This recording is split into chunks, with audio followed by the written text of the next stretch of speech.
situated here. Happy Sunday, guys. Before we even get into any part of the conversation, first, thank you. Thank you to all of the new subscribers and the current ones because we're almost at 1,000 subscribers and it feels surreal. So I appreciate you. Couldn't have done it without you, of course. And diving right in. So a lot of times we come on Sundays and do a reflection. Now we don't have to wait till Sunday, but it has been a really nice experience to just recap some of the elements, some of the thoughts, and some of the messages that have gotten me through the week and come on here and share with you. So last week I had spoken shared a little bit of detail about braiding my hair and how it threw me out of alignment. But what's so funny with that is just laughing at yourself and also allowing being present and in the experience to blossom into other things, right? So one of the topics was in the past was just realizing how much that you don't have to do. You really don't. And the big thing is I find with people that I speak with is their passion.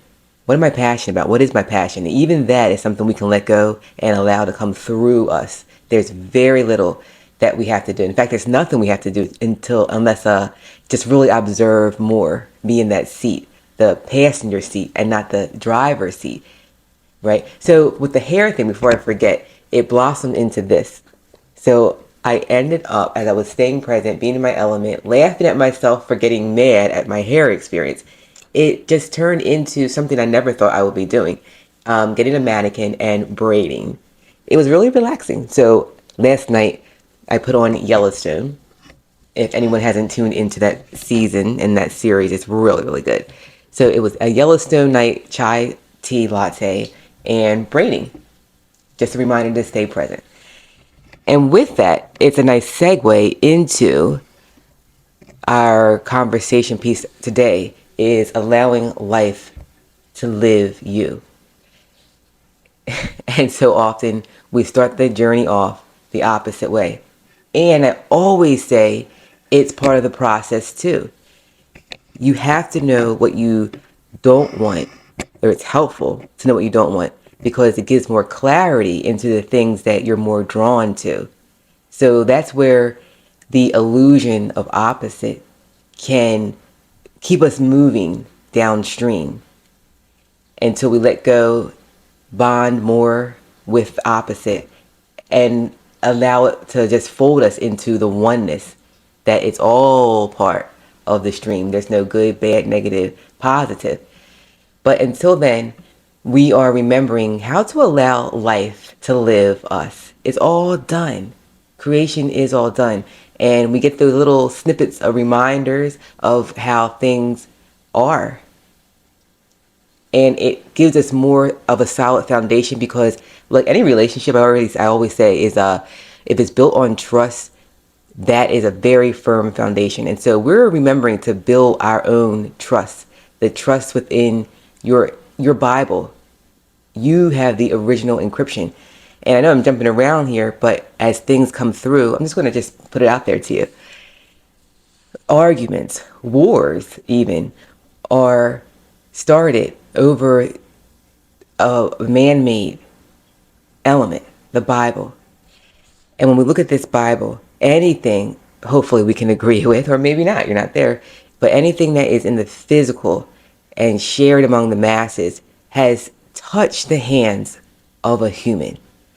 And this human, we're remembering, is a vessel that we operate. It's a demigod. It has the potential. But until it allows the fullness of us to move it, it's not reaching its full potential. So it writing the Bible, right, it's an element of that demigod.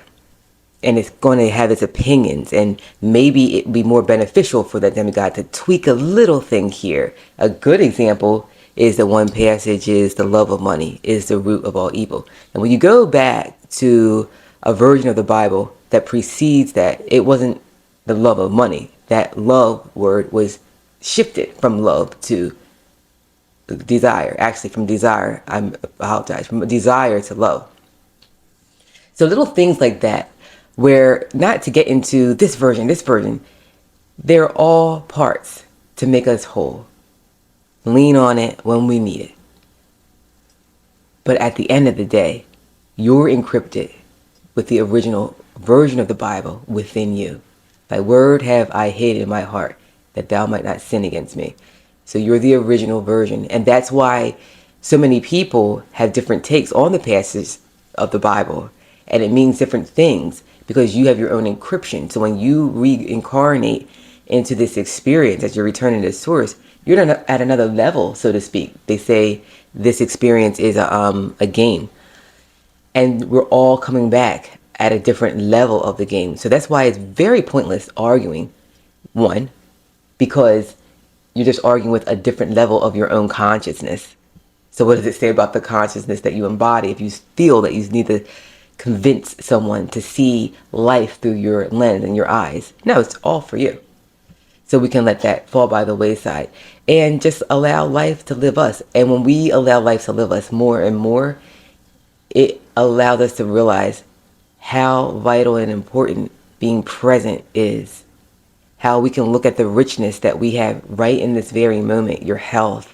I always say, it's not a cliche to say your health is wealth. It really is. It really is. I've known people on their deathbed, a lot of money.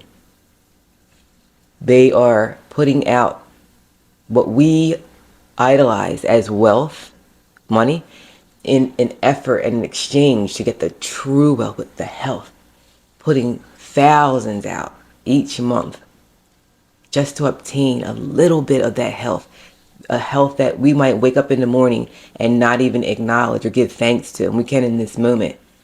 A healthy mind, right? A mind that even allows us to suffer. And it might sound odd, but that's the health of the mind. We're getting to choose. We're getting to come in and out of experiences. Just waking up to our own ability.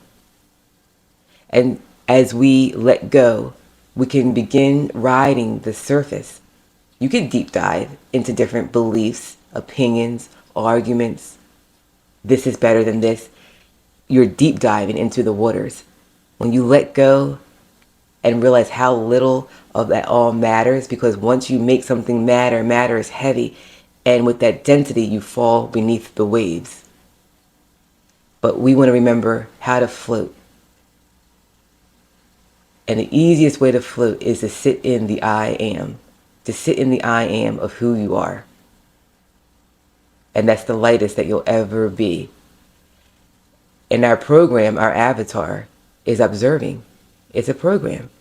And as it recognizes who's actually in charge, and being in charge means not trying to be in charge. How long has you, the real you, the essence of you, the spiritual you, allowed the avatar to go through life believing it was doing all of these things? That's true control. To allow it to feed into the illusion until, because you know as a creator, at some point it's going to wake up and recognize you. That's where we are now. Our avatar has recognized us. And once you remember, you can't go back. Which is a beautiful thing. You're going to keep falling downstream and allowing it to flow. So once you wake up to who you are, you remember to let go during those challenges. You remember to let go during an argument, to observe your child or your husband, or your spouse, their girlfriend, and realize that external version is here to open something within, whether it's a boundary, kindness, empathy, whatever it might be. But it allows us to look at life a little differently. And coming full circle is remembering those ways of how we can allow life to live us instead of us trying to take charge, because creation truly is finished. It is finished. You wrote the script. You wrote the actors, the everything. But are you too close to what you created to enjoy it? We went through the screen, and was challenging to separate actor from scriptwriter, from supporting actress, right? But that's where we're here now, and we can come to that surface and watch the show a little more. Did that resonate with your heart? I hope that it did. Again, like this video and share it with someone who you think might on a Sunday just enjoy it with a cup of tea or coffee, water, beer, wine, whatever it might be. But I do appreciate you choosing to show up and share your energy with me because it's felt. All right. Until next time, have an amazing, amazing Sunday and amazing week. And I'll talk to you guys on the next video. Peace.